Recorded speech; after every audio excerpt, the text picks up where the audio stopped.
Hello guys, welcome back to my channel. আজকে বানাচ্ছি আমি লাল মুরগি। আগে আপনাদের সাথে আমি কক মুরগির রেসিপি শেয়ার করেছিলাম, তো আজকে আমরা বানাচ্ছি লাল মুরগি। তো তার জন্য আমরা এখানে নিয়ে নিয়েছি মাংস, আর মিক্সির জারের মধ্যে আমরা এখানে আদা, রসুন, লঙ্কা, টমেটো পেস্ট করে নেব। আপনারা যতটা মাংস নেবেন তার অর্ধেক পেঁয়াজ নিয়ে নেবেন। পেঁয়াজটাকে আমরা এরকমভাবে কেটে নিয়েছি। আর আমরা এখানে নিয়ে নিয়েছি বড় সাইজের আলু, এরকমভাবে কেটে আমরা ধুয়ে নিয়েছি। মাংসটা ম্যারিনেট করার জন্য আমরা এখানে যে পেস্টটা করেছিলাম মশলার, সেই পেস্টের কিছুটা পরিমাণ দিয়ে দেব।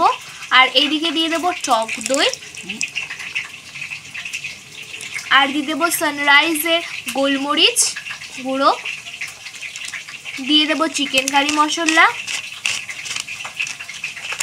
দিয়ে দেবো কাশ্মীরি লঙ্কার গুঁড়ো, আর দিয়ে দেবো সানরাইজের জিরা গুঁড়ো।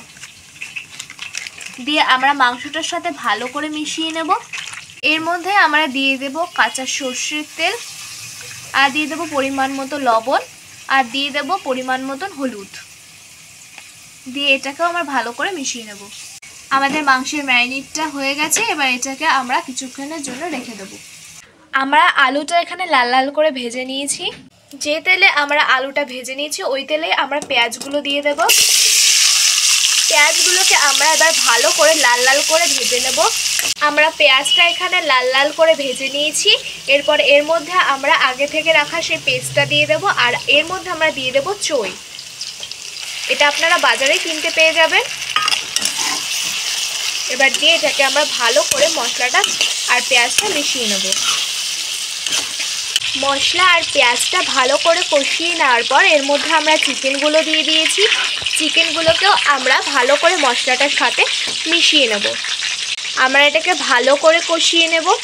মাংসের মধ্যে আমরা আলুগুলো দিয়ে নিয়েছি। এবার এটাকে আমরা ভালো করে কষিয়ে নেব। মাংসটা কষানো হয়ে গেলে আমরা এরপরে এর মধ্যে দিয়ে দেব আগে থেকে গরম করে রাখা জল।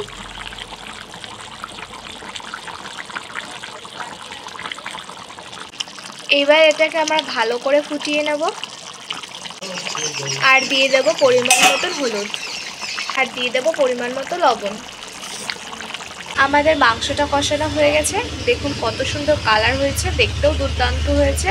এরপরে আমরা দিয়ে দেবো নামানোর আগে ধনেপাতা, আর দিয়ে দেবো শাহি গরম মশলা। আমরা দেওয়া হয়ে গেছে। এবার আমরা এটাকে নামিয়ে নেব। আমাদের চিকেনটা এখানে রেডি হয়ে গেছে। আপনারা এরকমভাবে রান্না করবেন, আমাকে অবশ্যই কমেন্টে জানাবেন কেমন হয়েছে। ভালো লাগলে অবশ্যই লাইক, কমেন্ট আর শেয়ার করবেন। টাটা।